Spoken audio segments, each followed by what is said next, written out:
anigu waxaan karaaba anigu waxaan karaa inaan kuulaa salaada ha nagu soo xidhan xaggayga ha u soo tukan maadaama qiblada kaa xignidii hadaan ilaahay nagu qabsanayn waxaan ku odhanaynbaa xaggaa soo marin ama garatay oy dadka reer muqdishona waxaan leeyahay raashinka yaryaraysta badda waa xidhanaynaa raashinka yaryaraysta badda waa xidhanaynaa maadaama waqooyidiga xigno sharaf iyo karaamo cabdi waxaan qasab ku yeelsiin karaa qaada buuraha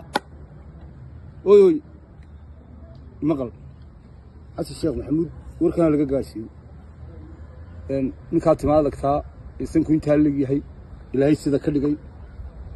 haddaad xagga badda iga xiglayd xagga gacanka cadbeed haddaad iga xiglayd ayaad bad iyo arrimaha ka hadlilayd gowdhe ayaad bad iyo arrimaha ka hadlilayd laakiin dee koonfur baad iga xigtaa